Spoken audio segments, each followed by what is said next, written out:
Hello everyone. तो आज हम कर रहे हैं यूरोप में राष्ट्रवाद का पार्ट 5। आप इस सीरीज़ को पूरा देखना और ये आपको टीजीटी सोशल साइंस और साथ में क्लास 10th के लिए बहुत हेल्प करेगी। तो चलिए शुरू करते हैं। पहला क्वेश्चन है, 1815 में नेपोलियन की हार के बाद यूरोपीय सरकारें किस भावना से प्रेरित थी? तो सी ऑप्शन राइट है, रूढ़िवाद से।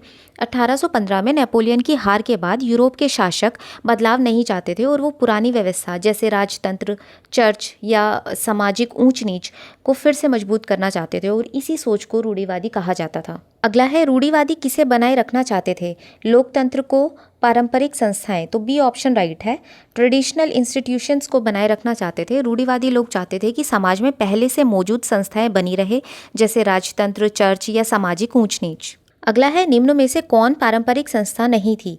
राजतंत्र, चर्च, सामाजिक ऊंच नीच, ये तीनों तो था। सार्वभौमिक मताधिकार? तो डी ऑप्शन राइट है, ये नहीं थी। अगला है, अधिकांश रूढ़िवादी किस स्थिति में वापसी नहीं चाहते थे?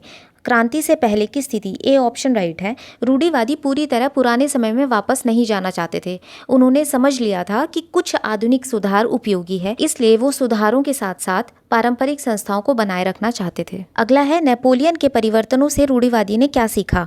आधुनिकीकरण पारंपरिक संस्थाओं को मजबूत कर सकता है। तो ए ऑप्शन राइट है।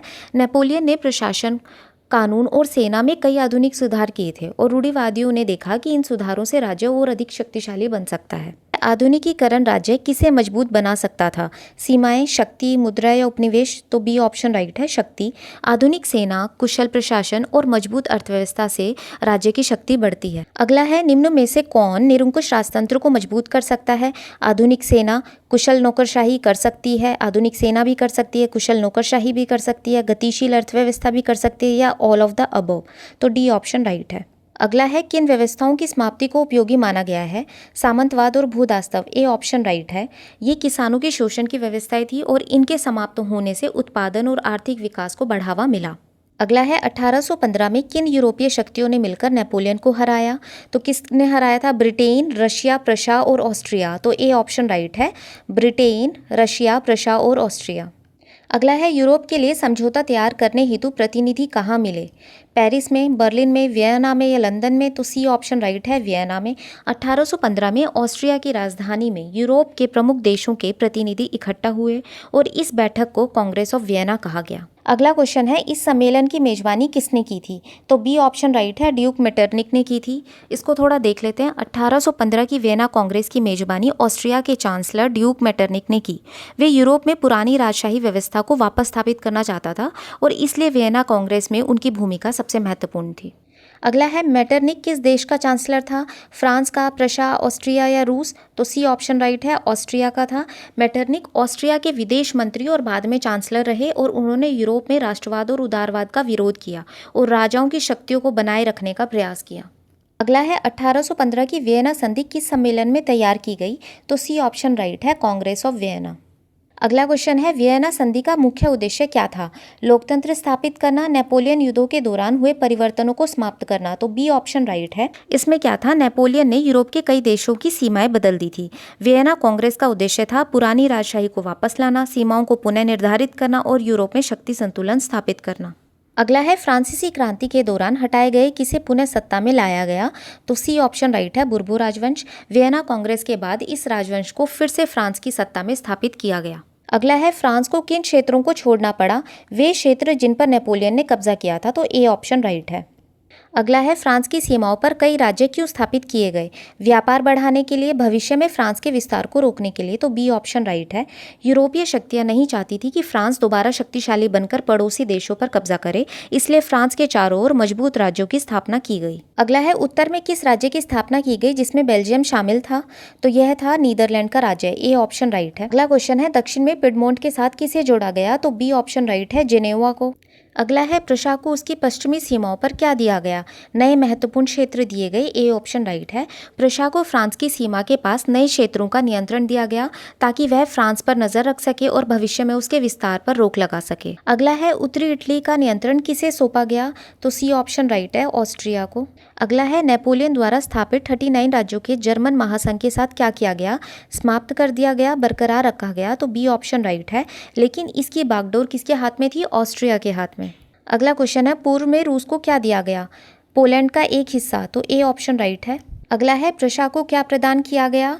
इटली, बेल्जियम या सेक्सेनी का एक हिस्सा, तो सी ऑप्शन राइट है। अगला है इन व्यवस्थाओं का मुख्य उद्देश्य क्या था? लोकतांत्रिक स्थापित करना, नेपोलियन द्वारा हटाए गए राजतंत्रों की बहाली करना, तो बी ऑप्शन राइट है।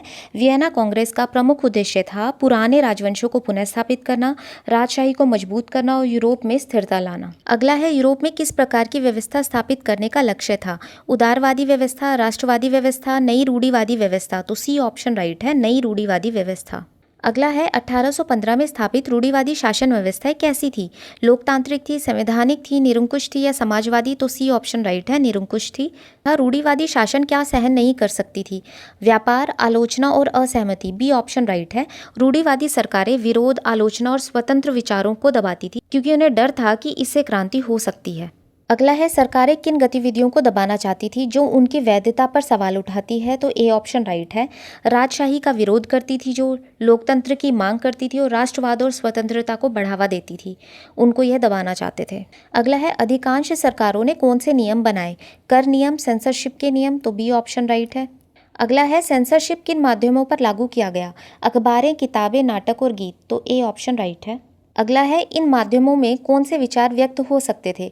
सामंतवाद का, स्वतंत्रता और मुक्ति के विचार, और कौन से माध्यम से, जैसे अखबार, किताबें या नाटक और गीत से। अगला है कौन सी घटना उदारवादियों को लगातार प्रेरित करती रही? अमेरिकी क्रांति, फ्रांसीसी क्रांति, औद्योगिक क्रांति या रूसी क्रांति, तो बी ऑप्शन राइट है, फ्रांसीसी क्रांति। 1789 की फ्रांसीसी क्रांति ने पूरी दुनिया को यह संदेश दिया, क्या था? स्वतंत्रता, समानता और बंधुत्व, और बाद में यही विचार पूरे यूरोप के उदारवादियों और राष्ट्रवाद के लिए प्रेरणा बने। अगला है नई रूढ़िवादी व्यवस्था के आलोचक कौन थे? साम्राज्यवादी, उदारवादी राष्ट्रवादी, राजतंत्रवादी या समाजवादी, तो बी ऑप्शन राइट है, उदारवादी राष्ट्रवादी। अगला है उदारवादियों और राष्ट्रवादियों का प्रमुख मुद्दा क्या था? भूमि सुधार, प्रेस की आज़ादी, करों में वृद्धि या युद्ध, तो बी ऑप्शन राइट है, प्रेस की आज़ादी। वे चाहते थे कि लोग खुलकर लिख सकें, सरकार की आलोचना कर सकें और विचारों का आदान प्रदान कर सकें। अगला क्वेश्चन है 1815 के बाद दमन के भय ने किन्हें भूमिगत कर दिया?